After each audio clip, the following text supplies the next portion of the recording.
Welcome to Bonded Voices. Tonight's episode is, do you know who you are? The reason we're doing this topic is because with all the travails that people go through in life, you can be influenced by teachers, coaches, employers, people in your life. But at the end of the day, do you go home and do you know who you are? I'm Ian. I'm Greg. This is Lauren. And so, the topic at hand, do you know who you are? I've had many times in my life where you've been sat down and coached by somebody, maybe on the way to address people in the office or the way to, talk to, people in different environments in life. But does that make you go home and question who you are? I know for me, it probably has led to a bit of self-reflection. So, what do you think on the topic? I know I've been told a few times in the work environment, hey, you need to tone it down, where I didn't think I was actually being a little aggressive, but I have a tendency to get aggressive, shocking. Yeah. Is this going to be another couch session? I know. See, that's the reason I said we may need couches here. I don't envision myself that way, but I've been told that I can come across aggressive sometimes, so that's the reason I have to physically think, okay, try to be more soft-spoken. And so I think it's interesting the way that you teed this up, Ian, on where someone in a position of authority may have provided food for thought on, am I really doing the right thing? Am I behaving in the right manner to be conducive for the work environment, whatever environment that might be? But yet, Lauren, the part that you mentioned was maybe being too assertive or too dominant, or maybe not fully ingrained in the same level of, let's say, workload or pace or whatever it might be. But when we think about that, there are times when people that demonstrate leadership traits sometimes might be held back and said, no, you don't get to do that because I'm the one in that position, and so you are the underling to me, and therefore you don't get to assert your dominance in this situation, which is really kind of a concerning topic, because if that someone is new into the workplace and they're constantly being told, no, you can't, you shouldn't, are they being slowly reprogrammed to not follow their true, what they were capable of doing and what gifts they've been provided? Hold on to that idea of that trajectory someone's on, because it had me thinking at the same time along the lines of, when someone, like let's say, Lauren, to your point, someone came to me, Lauren, you've got anger issues. And you're thinking, is that who I am? Now, there's two types of people. There's people who say, screw that, I am who I am, I don't care. And then there's other people who self-reflection, right? That person who is, I'll use the word, kind enough to have that self-reflection in their life, if they take every one of those perceived emotions or perceived traits, right, and apply it to you, and you keep self-correcting all the time, to your point, they're reprogramming you. Mm-hmm. And I think that's something that could be easily done, and it's manipulative. Mm-hmm.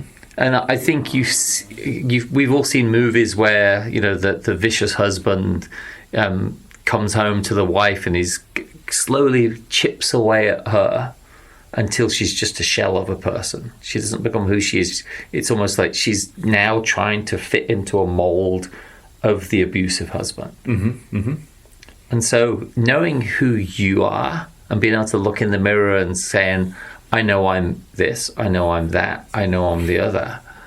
Not that they're three different things, but different traits.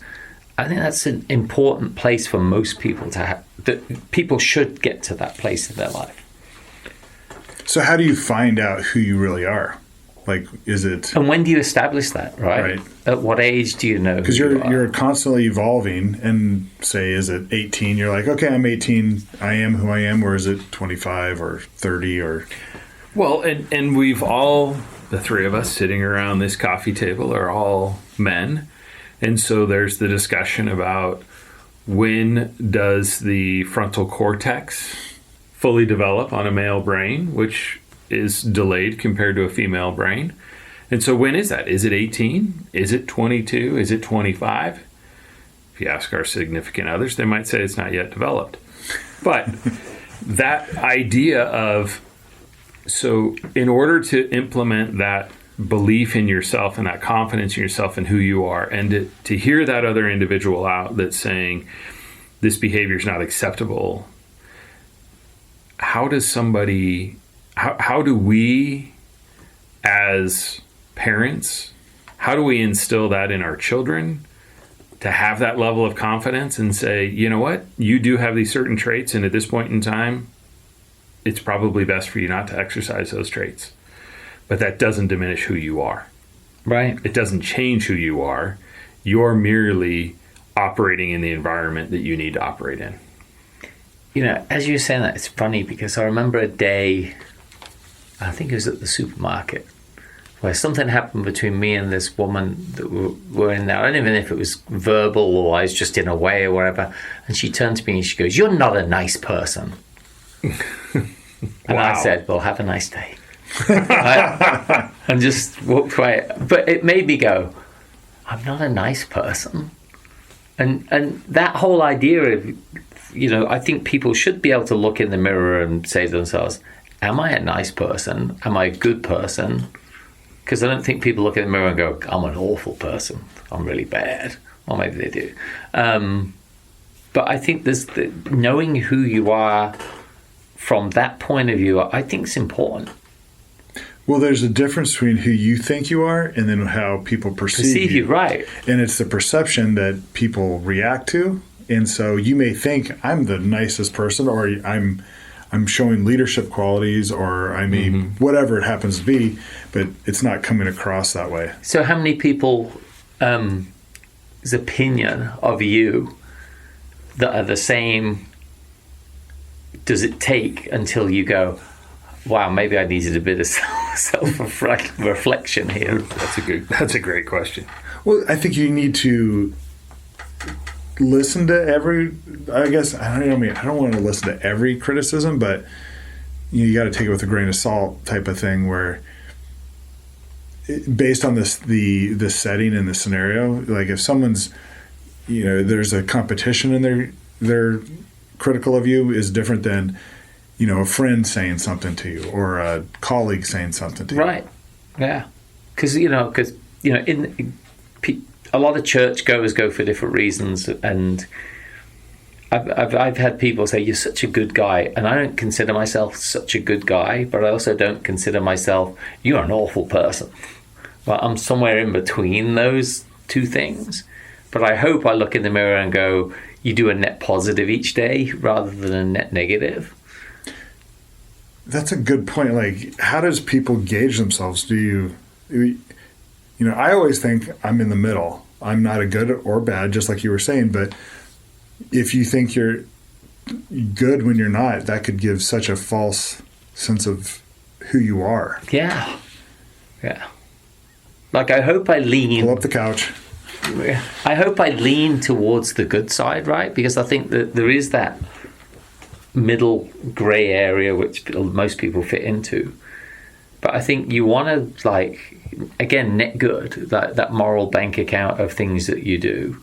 And we all fall, and there's some things we do, whether it's flipping someone off in traffic or something like that. I flipped someone off in traffic on the way home tonight. And I thought to myself, I've just come from church. Like, how pathetic's that? Do we need to go back and revisit our podcast on road rage? I think we did. The futility of road rage. Well, you know, the funniest part is I was sitting at the lights on Shea, flashing someone because they had their high beam on. And then they all went, and I got to turn, and someone flashed me, and I thought, did they just flash me back? And I thought, well, and that was when I did that. It was a semi-gesture. Then I realized I didn't have my lights on. I was like, yeah. But yeah, again, it's that, like, you want to err on the side of, you know, your kids don't want to look at you a bad person. I don't You don't think want your anyone- wife to and your friends to. I don't think anyone wants to be known as a bad person. Everyone has this need to be. I don't know. I think people do bad things, but I think in their heart, people want to be. They want to perceive themselves as being good. Whether what they do is good, I don't think. Jeffrey Dahmer? Do you think that he thought he was bad? Yeah. Do you know? I mean, like in his head, did you think he thought he was? Well, I can't get in his head, but I think most of the people within the Nazi party probably said, "I'm not doing good things in my life right now," and that by default has to make me not a good person. I think that's demonstrated in some of the stories and the details that have come out of after the end of the war, and how some of those people just went into hiding. Yeah, specifically, and a lot of suicides as well. Right. So I think they realized, maybe they were caught up in the moment. I'm not trying to justify anything that they did by any means, but you wonder at what point did they realize, oh my gosh, I'm a tremendously evil person. Well, what was interested about people in war and those situations is today I was listening to a telephone call that the Israelis intercepted between one of the UN people who went into Israel on October 7th, talking to his friend, and he was laughing about that they grabbed one woman and they've got her held hostage in Gaza, but that they shot two of these other women in the eye, through the eye, killed them, obviously, and he's laughing about it. This. Right, so I don't know. Maybe Lauren, to your point, maybe he's there going, "We're Hamas, and I just did an amazingly good thing in killing these two Jews, shot them both through the eye. I'm such a good person." But does he think he's a good person, or that he's just achieving something? I'm guessing he thought he was a hero. Because here's the thing. I mean, I'm not saying he is a hero. I'm just saying mentally he thought he was. Right. There is that side to it. It's a psychosis that they think they're doing the right thing. And there's probably a lot of his friends think he did the right thing as well. Well, I think that's a key point there, Ian. How much of that is validation of wanting to be accepted within a group? And how much of it is their own self-thought? That's a really good point. Yeah. Because if they're looking for acceptance, that's my understanding. I'm not the most knowledgeable individual, but my understanding on how a lot of the gangs work with regard to initiations, where it's acceptance of the elders in that group, you have to behave in a certain manner, which might change people's personalities. And so if that person is operating in a vacuum and needing that acceptance from someone, and that's the group that they seek out, then I could see how their perception of reality would be very different. So, but if we go down this road, aren't we getting into subjective and objective truth and morality, and there's no actual right and wrong? It's just with your own perception of right and wrong, and therefore you could go to the gas chambers each day and do that. There's a story out of the Croatian Ustasi, and I was reading this book on, during the Holocaust, they contacted Hitler and said, "Look, we'll take care of the Jews over here, but we're the way of the knife." And they'd set up this place on the Danube. It was like overhung the water. And what they would do, they would bring men, women, and children up. They would gut them across the stomach, and then another guy would whack them across the back of the head into the water. And they decided to have a competition. And one guy got up to 1,200 and something people in a day. But I always thought to myself, like, how the hell did you get up the next day and go, sharpen the knife, let's go? And it's the sort of stuff that just gives you nightmares, and that humanity is capable of that kind of, just horror. And but then, I think there was a podcast they said the other day that Ativan was actually invented during the Second World War to give to German troops who couldn't stomach the atrocities, and it was made to numb them from being too emotional during those times. Because there's a great story about Goebbels Goering going to one of the not assassinations, the mass murders that they did. And when the shooting started and people were screaming in pain, and he just ran around like a chicken, make it stop, make it stop, make it stop. He couldn't handle it, and he never went back again. And if you remember the story, they actually reached out to the Grand Mufti of Jerusalem at the time and brought over parts of the Einsatzgruppen, people from the Middle East who reveled in slaughtering Jewish people at the time, and they made up quite a few of the squadrons of the Einsatzgruppen in Eastern Europe. So it's that whole idea of, and I know we've sort of gone down a bit of a war rabbit hole here, but it's important because I think that it's like stretching an elastic band. You have micro and macro issues on understanding like who you are. And so going back to this idea of objective, subjective, I don't think you can understand who you are unless you actually have a set in stone guidepost of morality to start with. So with that, we all, if we have this guidepost and we're striving to follow it and be in line with it, can you truly understand yourself without an external person or someone giving you feedback? There needs to be a feedback loop to where, because you may think you're following it, but yeah. And I'm just trying in my head to think of examples of things that are good that you maybe didn't think were good when you were a kid.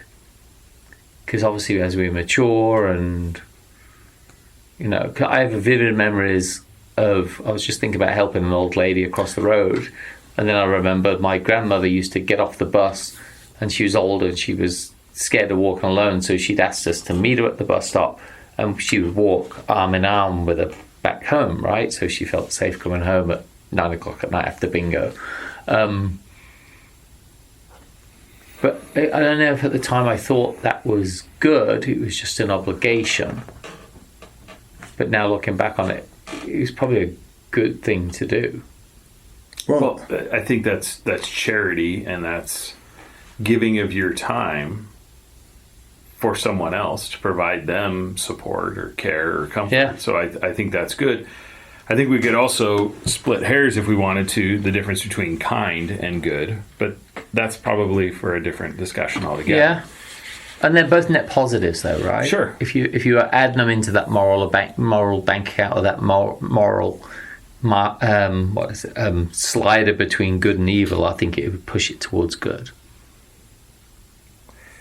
So with our kids, how do we tell our kids and get them the idea of understanding who they are, so they can't be melded or molded in the wrong direction when they're young?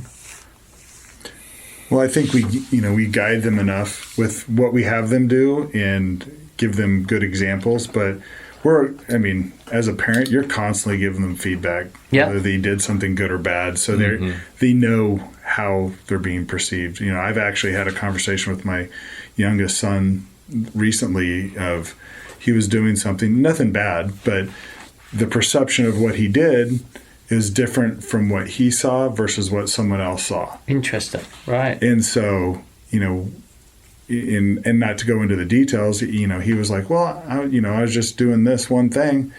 It wasn't a bad thing, and it wasn't even perceived bad. It was perceived that he was hurt. And I'm like, well, it's because you're being perceived as being hurt. That's right. They have no comprehension of that. They're very one-sided, eyes forward type of thought process. And so this is a question, right, for us as fathers, is does your children's understanding of who they are, whether you're a good kid or a bad kid, do they need more than just their family's feedback to make that discernment? I think so. I think that at the end of the day, as my kids have grown up, they're more vocal on feedback now than they were years ago. I think that's a pretty normal path. But listening to them talk now, and when it becomes apparent to me or clear to me that they're thankful for something, or I remember this, and this when I was younger, and this is how you and mom reacted, and this is how this set in place. But in order for them to gain that perspective, they've needed to go through different life experiences, being exposed to other people to give them that feedback loop. Right. So, so just think about kids, and the Roma came to mind, the gypsies. And, they have a culture that's different to our Western culture, where if food's there, you take the food. If someone's purse is there, you take the purse. And to them, it isn't stealing, it's just life. It's just there. And I always remember reading up on stories about them all the way through Eastern Europe, and they don't seem to have that same moral compass as most other cultures, especially along the lines of theft, because theirs is almost like all property's theft, and if it's there and you can take it, just take it. If someone's not riding the bike, I'll ride the bike. It's a constant issue around Europe. It was an issue prior to the Second World War. Again, because it's a cultural thing with them. They just move into a neighborhood, and people have even had like, my whole fence is gone, and they like took the whole fence down to build something. It was built before it was a fence. It wasn't a tree. It's like, but yeah, they just take the whole thing apart. Interesting. Yeah. And wow. so with that, right? So they don't have. I don't know if they.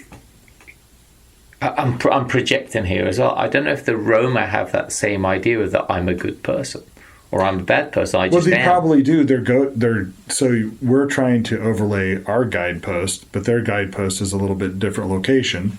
Oh, totally, yeah. So they're following it, and so I would say in their mind, they are in their how they perceive themselves would be not a negative light. It'd be just a probably positive light. Just different, right? Yeah. But then it makes me think, shouldn't we all as a global community get together and have at least some guidance and some agreement on X is good, Y is bad. Well, that gets into the whole morality of whose morality is right. Right, yeah. Because obviously you look at like Sharia law and that sort of stuff, and then we have issues. Yeah. So how far do you want to? Or Satish and everything else. Yeah, it's like a lot comes into it at that point in time. Okay, so advice, takeaways. For yourself, I would say be open to listening to other people's feedback.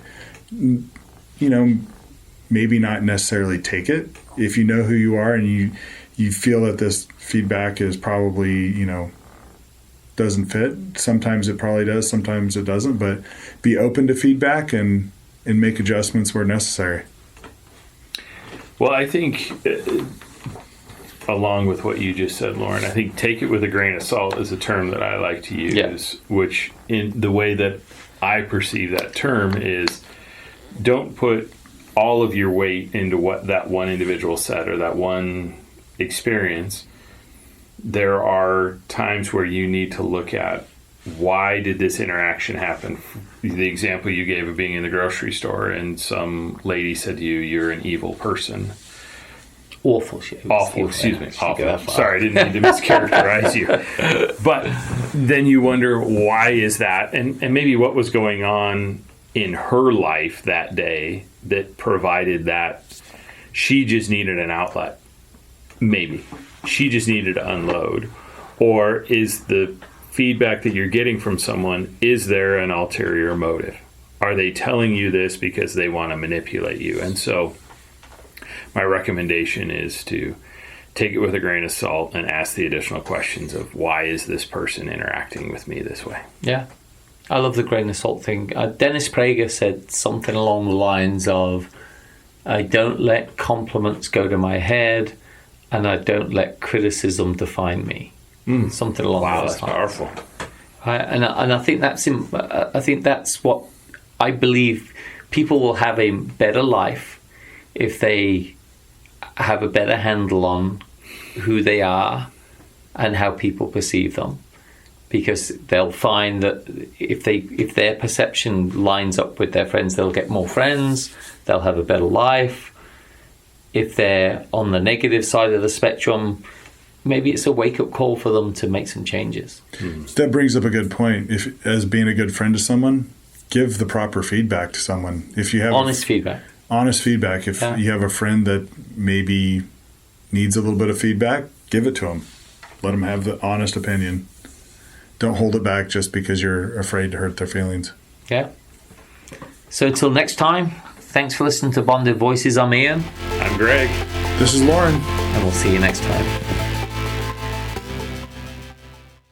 Hi, this is Ian from Bonded Voices. Each month we will be giving away $100 in gift cards to our fans. All you have to do is register on the bondedvoices.com site and solve the monthly puzzle. It's easy to do, no purchase necessary. Thanks for being a listener.